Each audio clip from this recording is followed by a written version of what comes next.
வணக்கம். மரியாதையாக கட்சியை விட்டு வெளியே போடா என்பதற்கேற்ப சேகர்பாபுவின் கதை ஒட்டுமொத்தமாக முடிந்துவிட்டதா? முன்னாள் முதல்வர் ஸ்டாலின் அவர்கள் கடுமையான அதிருப்தியில் இருக்கிறார். நண்பர்களே, இந்த வீடியோவிற்கு ஒரே ஒரு லைக் மற்றும் சப்ஸ்கிரைப் பண்ணிருங்க. 36 பேர் கொண்ட கள ஆய்வு குழுவின் ரகசிய அறிக்கை கட்சி தலைவர் மு.க. ஸ்டாலினுக்கு சமர்ப்பிக்கப்பட்டது. கடந்த ஒரு வாரமாகவே திமுக கள நில ஆய்வுகளை மேற்கொள்வதற்கு சென்னையில் முகாமிட்டு நிர்வாகிகளை அழைத்து ஆலோசனையும் நடத்தி வருகிறது. ஆனால் இதற்கு முன்னால், தேர்தலுக்கு முன்னால் எந்த ஒரு கூட்டமாக சென்னையில் நடைபெற்றாலும் முதல் இடத்தில் இருப்பவர்தான் சேகர்பாபு. ஆனால் தேர்தல் தோல்விற்கு பிறகு சுமார் 25 கூட்டங்கள் நடைபெற்றுள்ளது.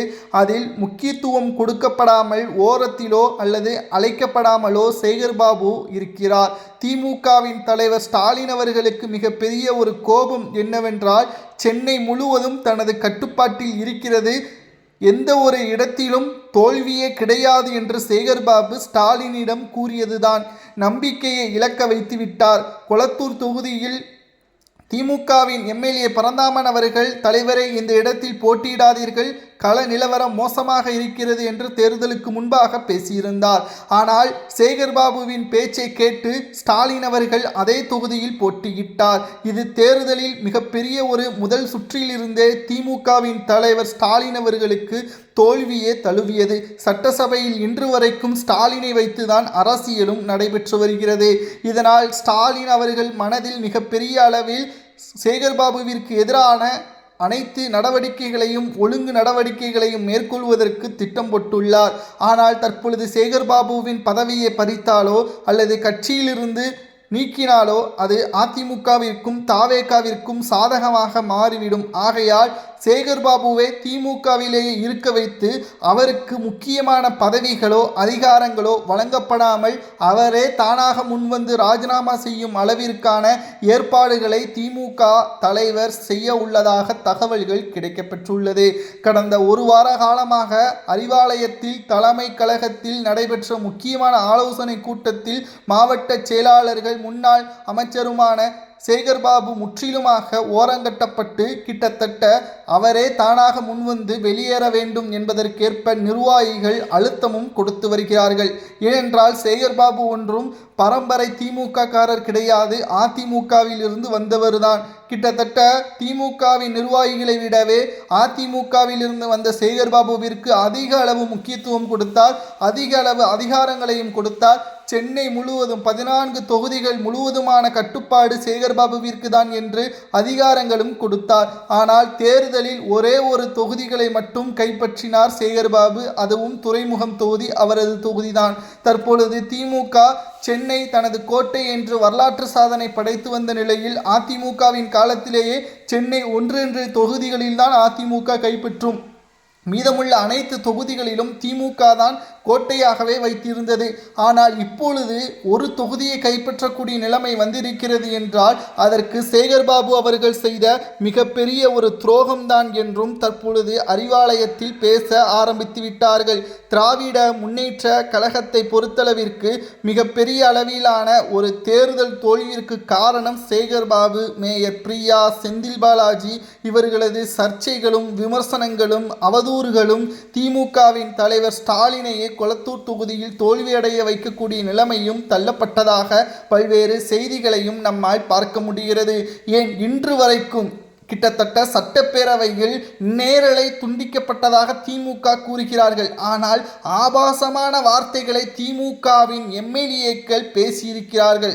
தற்பொழுது நாம் அந்த வீடியோவை பார்த்தோம். அதாவது நேரலை ஒளிபரப்பாமல் அந்த வீடியோ பிரத்யேகமாக வெளியிடப்பட்டது. அதை நாம் பார்க்கும் பொழுது திமுகவின் எம்எல்ஏக்கள் ஆபாசமாக பேசியதையும், சட்டப்பேரவையில் சட்ட மரபுகளை பின்பற்றாமல் முதல்வர் விஜய் அவர்களை கேலி கிண்டல் செய்யும் விதமாக, உருவக்கேலி செய்யும் விதமாக திமுகவின் எம்எல்ஏக்கள் செய்வது நிச்சயம் திமுகவை வளர்க்காது.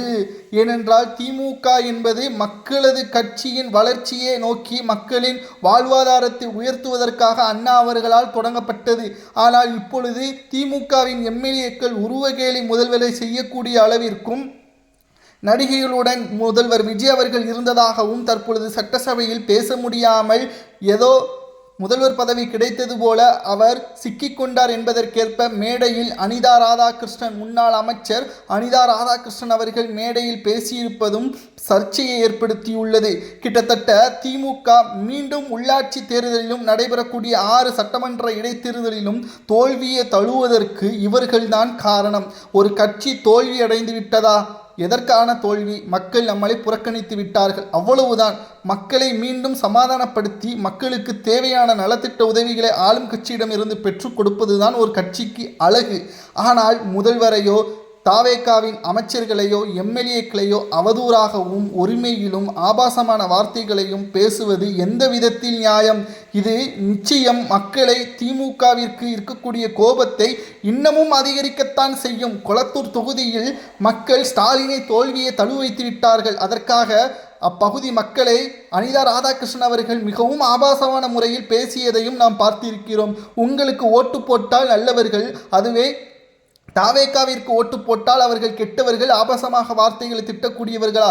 இது எந்த விதத்தில் நியாயம் என்ற கேள்விகளை நாம் கேட்கக்கூடிய அளவில் தற்பொழுது வைத்துவிட்டார்கள். நிச்சயம் இது திமுக எம்எல்ஏக்கள் மீண்டும் செய்தால் நிச்சயமாக நாம் கூறுகிறோம், வருகின்ற இடைத்தேர்தலில் 6 சட்டமன்ற இடைத்தேர்தலில் ஒன்றை கூட திமுக கைப்பற்றாது.